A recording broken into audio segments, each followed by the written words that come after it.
Yo quisiera con ustedes reflexionar en la parábola por excelencia de la misericordia, que es la parábola del Hijo Pródigo, y en un detalle que muchas veces pasamos por alto cuando la leemos y que nos puede ayudar mucho a encontrarnos con esa misericordia divina dentro de nuestra propia miseria, porque sin duda alguna todos confiamos en la infinita misericordia de Dios, pero a veces, por desgracia, la limitamos porque contemplamos más nuestra propia miseria que la misericordia divina. Así que les sugiero retomar aquel pasaje y vamos a recordar ese momento en el que el hijo pródigo, el hijo menor, está en un país lejano.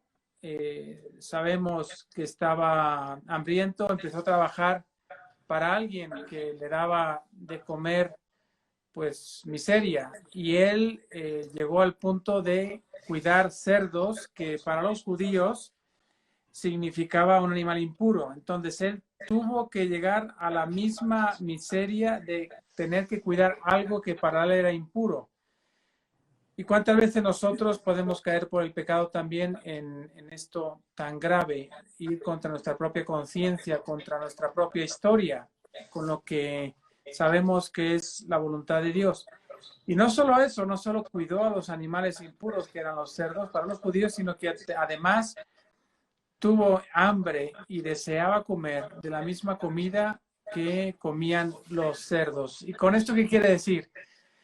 Que la miseria humana, que el pecado nos puede llegar pues a desear cosas que pues van tan en contra de la misma naturaleza. No solo el cuidar un animal impuro, que es algo relativo a la cultura judía, pero llegar a desear comer lo que comen los animales. Y así es el demonio cuando nos tienta, y así somos nosotros cuando contemplamos nuestra propia miseria. No somos capaces de levantar la vista al cielo, reconocer que tenemos a un Padre misericordioso y que Él nos está esperando. El Evangelio dice que todos los días el Padre salía de su casa y miraba al horizonte para descubrir si ese era el día en el que el hijo pródigo iba a regresar. Y ya saben la historia, el hijo pródigo se cansa, se levanta y dice, bueno, prepara un discurso, prepara una homilía: he pecado contra el cielo y contra ti, no soy digno de ser llamado hijo tuyo. Prepara la homilía, ya por fin desea regresar. Imagínense el estado, oliendo a puerco, oliendo pues a todo, con un propósito que es el de pues regresar a la casa del Padre, pero no como hijo, sino como siervo, sabiendo que pues lo iba a tratar su papá mucho mejor que estar con los cerdos. Y regresa sin fuerzas, con el corazón roto, partido, pero con esa esperanza que al menos mi padre me podrá recibir como un jornalero más, ya no como hijo, porque no soy digno. ¿Y qué sucede? Que este hombre empieza a caminar de regreso, sigue dando vueltas en su mente y en su corazón a este discurso que el padre va a recibir, como justificándose. Yo tengo que decir esto a mi padre para justificarme, para que él me reciba al menos como jornalero. ¿Y qué sucede? Que el padre lo ve a lo lejos y con esa alegría sale corriendo para poderlo recibir, para poderlo abrazar, y en un momento dado le abraza tan fuerte que ni siquiera permite que el hijo pueda decir lo que ha preparado. Y es que nuestro discurso siempre será insuficiente ante el amor de Dios.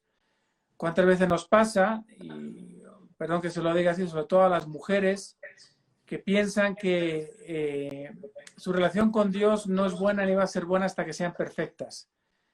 Y no se dan cuenta que la perfección de la relación con Dios no está en no tener miserias, sino en ese abrazo que nos da Dios Padre Todopoderoso.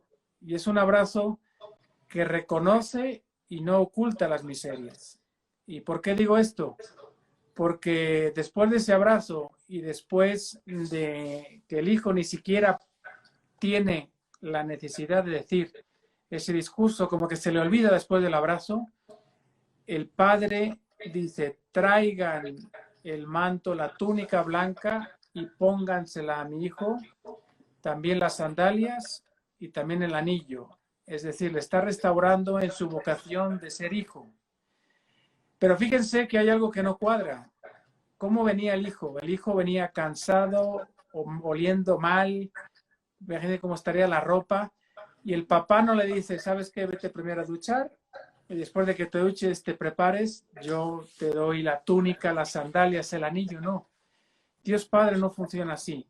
Él quiere que nos revistamos de su misericordia, y revestirse significa poner sobre algo. Ya estamos vestidos de algo y nos revestimos, como el sacerdote se reviste sobre lo que ya tiene vestido. En este caso, yo al ratito digo misa, me revisto sobre esto que llevo encima.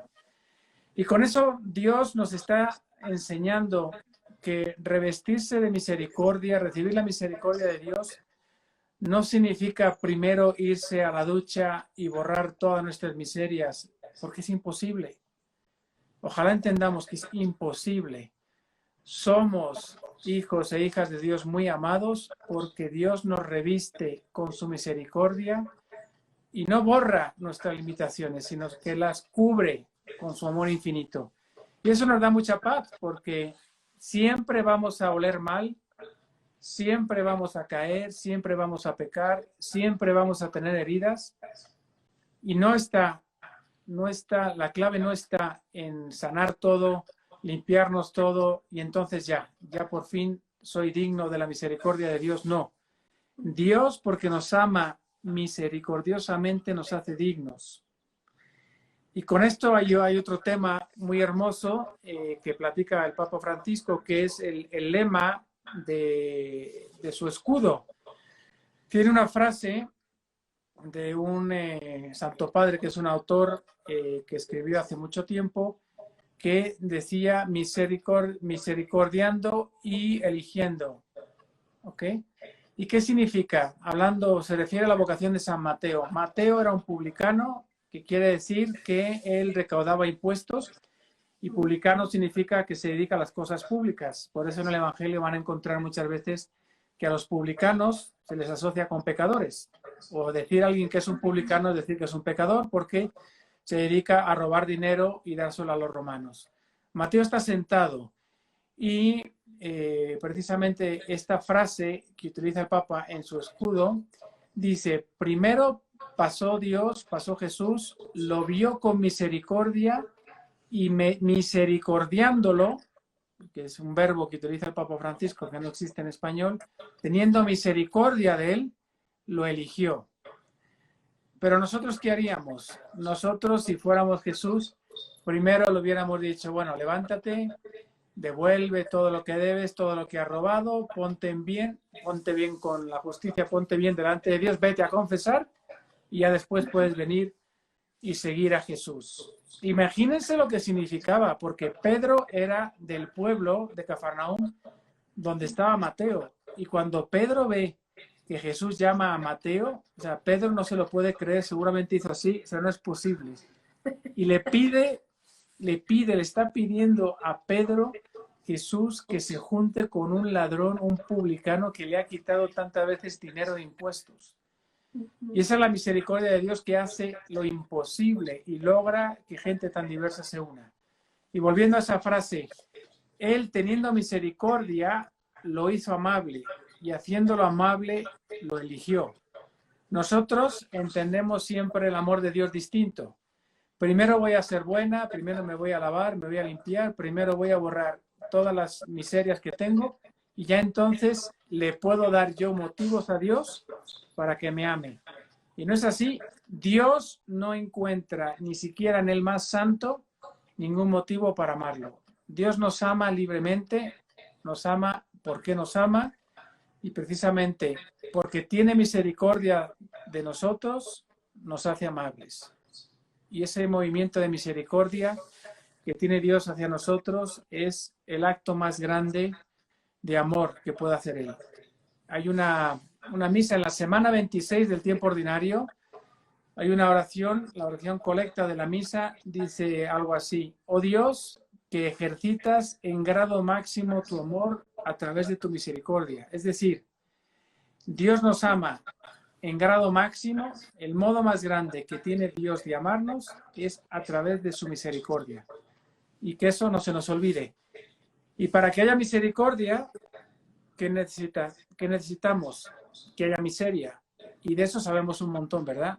Así que a partir de ahora, cuando descubramos nuestras miserias, digamos, gracias Señor, porque ahora tú me vas a amar en un modo nuevo, un modo único, en el modo más grande y más alto que tienes de amar, que es a través de tu misericordia. Y por eso, cuando vamos a confesarnos, tiene que ser un momento de alegría, sí, de vergüenza, de pena, de tristeza, pero sobre todo de un momento de alegría, porque Dios toma nuestras miserias y las transforma en bendiciones a través de su misericordia y nos vuelve a llamar hijos. Nos da el manto, la túnica del amor, de la filiación, nos da las sandalias para caminar por su casa y nos da el anillo que nos da la herencia de ser hijos suyos. También por otro lado, a mí me gusta mucho una frase del Evangelio de San Juan, el capítulo 17, que es la oración sacerdotal, donde Jesús, en un momento dado, dirigiéndose al Padre, dice: Padre, todo lo mío es tuyo y todo lo tuyo es mío. Y a mí me gusta mucho hacer de esta oración también algo personal, algo mío, y decirle a Dios Padre: Padre, todo lo mío es tuyo. ¿Y qué es lo mío? Mis miserias. Y todo lo tuyo, Padre, ¿qué es lo del Padre? Su misericordia es mía.